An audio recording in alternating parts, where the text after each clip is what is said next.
Jai Shri Krishna, Jai Shri Ram and Jai Shri Swaminarayan. It was lunchtime in Vrindavan. Krishna and his cowherd friends were beginning to tire from the heat of the sun. They arrived onto the bank of the Yamuna, its pure and crystal clear waters flowing, each wave shimmering as it captured the rays of the sun. There were beautiful lotuses on the riverbank, surrounded by bees and birds who had been attracted to them by their scent. The sand near the river was soft and clean, and there was a beautiful meadow of deep green grass close by. Krishna felt this was the perfect place for him and his friends to have their lunch.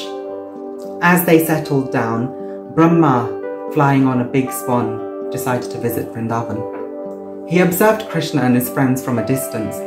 He saw the beautiful child. On his right-hand side, he had a wooden flute tucked into his yellow dhoti, and a bugle hung on his left-hand side. In between his small tiny fingers, he held a stick, which was used to lead the cows. And the child's face, deep red lips, skin as dark as a rain cloud, curly dark hair with a peacock feather in his head. His beauty couldn't even be described by Brahma and his wife Saraswati. As Brahma watched, the cowherd boys formed a circle around Krishna, who sat in the middle. It looked as though Krishna was the lotus and the cowherd boys were the petal, all connected to this one center. The boys unpacked their lunch. Some of them laid their food out onto leaves, others onto tree barks. Some boys who were more simple just laid them out on some clean rocks. But one by one, all of them with love offered their food to Krishna. One of the boys offered him some fruit from his rocks, whereas another offered him some half-eaten rotis with Krishna's favorite butter. Brahma watched this and he was disgusted. What kind of god is he? He eats from the hands of those who are lower than him? He eats food which has been partially eaten by these lowly cowards. Surely this is not the Supreme Personality of Godhead, and he must be an impostor who is acting. So Brahma decided to put Krishna to the test. He put the cows into an enchanted sleep before stealing them and hiding them in Brahmaloka. A few minutes later, the boys realized they hadn't heard the mooing of the calves for a while. Some of the little boys stood up on tiptoe and began to look around, hoping to see a trace of their cows. They began to panic as it seemed they had vanished into thin air with no trace.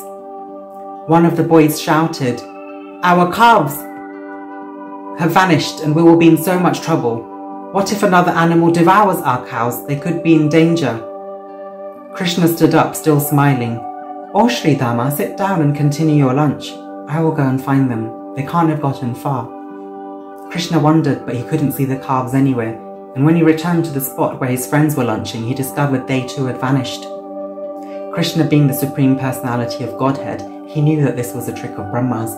He shrugged his shoulders and smiled. In under a minute, Vrindavan was filled with calves and cowherd boys identical to the ones Brahma had stolen.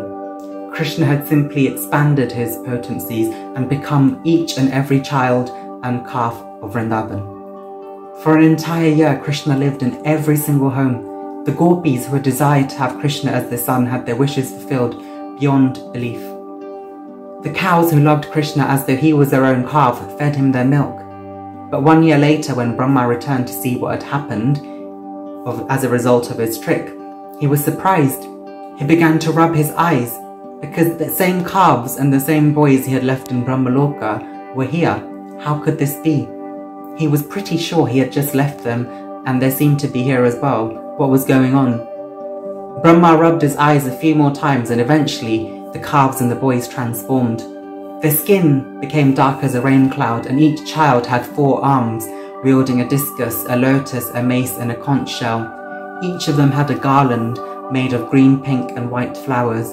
A bedazzling jewel known as the Kaustubha money gleamed on all of their chests, each of them with 3 lines on the neck and a crown on the head. As Brahma looked around, he saw so many other Brahmas all going towards this center, Krishna, and all of them singing the Brahma Samhita Govindam Adipurusha Tamaham Bhajami. Seeing the thousands of Brahmas from the different universes journeying towards him, Brahma realized he had offended the Lord with his arrogance. He fell off his swan and ran towards Krishna and dropped like a twig, his hands outstretched to touch the feet of Krishna. He could see the 19 markings of auspiciousness on the feet of the Lord, and the Trikon being one of them. Krishna smiled and said, "Oh Brahma, even a wise and powerful personality such as yourself came under the influence of false ego, and as a result of this, you became ensnared by illusion and began to think of yourself as untouchable. My Lord, I beg of your forgiveness. My ego overcame me, said Brahma. I wondered how these simple boys with no status or intelligence were not bewildered by your greatness. All they could see in you was their friend. Krishna smiled. This is because the love they feel for me is pure. I cannot be understood by Vedic knowledge or meditation. It is only through pure love and devotion that one can understand me. I am indifferent to status, caste, gender, sexuality, or race. For anyone who loves me and treats with respect the living entities created by me is very dear to me. And thus Brahma's ego was crushed and he understood his position in the world. But he also understood that due to ego, he had failed to recognize the Supreme Lord and his devotees.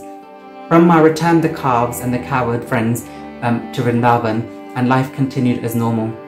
So there's a few things in here which are very interesting to note. First of all, the theory of relativity of time. So it is said that the further away you get from the sun, the longer time takes, and this is shown within this Leela as well, because what was a moment for Brahma, who is really far away from the sun, was an entire year in the universe. So there's a lot of science that emerges from the Shrimad Bhagwatam, but thank you for listening, and I'm not going to talk for too long. Jai Shri Swaminarayan, Jai Shri Krishna, and Jai Shri Ram.